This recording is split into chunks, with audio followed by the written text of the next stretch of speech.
வணக்கம் பங்கு, நாங்கள் வந்துட்டோம். இன்றைக்கி இந்த வீடியோ பார்த்தீங்கன்னா யூடியூப் டேப் மூலமாக எப்படி எடிட்டிங் பண்ணலான்னு சொல்லி தரேன். வாங்க வீடியோக்குள்ளே போகலாம். தேங்க்யூ கடவுளே, இவனை வேற யாருக்கும் கொடுக்காம எனக்கு கொடுத்ததுக்கு. ஃபஸ்ட்டு வந்து யூடியூப் டேப் கிளிக் பண்ணிக்கோங்க. உள்ளே போனீங்கன்னா ப்ளஸ்னு சிம்பிள் இருக்கும், அது கிளிக் பண்ணிக்கோங்க. கிளிக் பண்ணிட்டா நியூ ப்ராஜெக்ட்னு வருது, கிளிக் பண்ணிக்கோங்க. கிளிக் பண்ணிவிட்டு வீடியோஸ்ன்னு இருக்கும், அதில் எந்த வீடியோ வேணுமோ அதை கிளிக் பண்ணிக்கோங்க. ரீசெண்ட் வீடியோஸில் நம்ம வந்து ஓகே கொடுத்துக்கோங்க.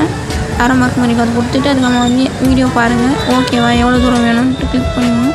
அதுக்கப்புறமா வந்து வீடியோ கிளிக் பண்ணிங்கன்னா அந்த வால்யூம் வந்து 0 பண்ணிவிட்டு டிக் பண்ணிக்கோங்க. கொஞ்சம் 0 டிக் பண்ணிவிட்டு அப்புறமா ஃபுல்லாக பாருங்கள். வால்யூம் போயிடுச்சுன்னா வால்யூம் போயிட்டுருக்கோம். அதுக்கப்புறமா வந்து என்ன பண்ணுங்கன்னா அப்படியே ஸ்க்ரால் பண்ணிவிட்டு வந்தீங்கன்னா வாய்ஸ் ஓவர் வரும். அது ரெக்கார்டு இருக்கும், அது வந்து நீங்கள் வந்து ரெக்கார்ட் பண்ணிக்கோங்க. என்ன வேணுமோ நீங்கள் பேசி ரெக்கார்ட் பண்ணிக்கோங்க. ரெக்கார்ட் பண்ணி முடிச்சதுக்கப்புறமா ரெக்கார்ட் பண்ணி ஸ்டாப் பண்ணிவிட்டு டிக் கொடுத்துக்கோங்க. டிக் கொடுத்துட்டு நீங்கள் பண்ண ரெக்கார்டை வந்து போட்டு பாருங்கள். ரெக்கார்ட் ஆகிருக்கும். எவ்வளோ தூரம் வேணும்னு பார்த்துட்டு அவ்வளோ தூரத்துக்கு அப்புறம் நீங்கள் வந்து ஸ்ப்ளிட் பண்ணிவிட்டு டெலீட் பண்ணிக்கோங்க. டெலீட் பண்ணிவிட்டு ஸ்ப்ளிட் ஆப்ஷன் ஸ்ப்ளிட் பண்ணிவிட்டு நீங்கள் டெலீட் பண்ணிக்கோங்க. அந்த வீடியோவோட செக் பண்ணுங்கள். வீடியோவோட ஆடியோ வந்து அப்படியே மர்ஜ் ஆகுதான்னு பார்த்துட்டு மர்ஜ் ஆகிடும். எங்கெங்கெல்லாம் வேணுமோ டெலீட் பண்ணிக்கோங்க. அவ்வளோதான். இதோட பார்ட் 2 வீடியோ பார்க்கலாம். தேங்க்யூ பங்கு.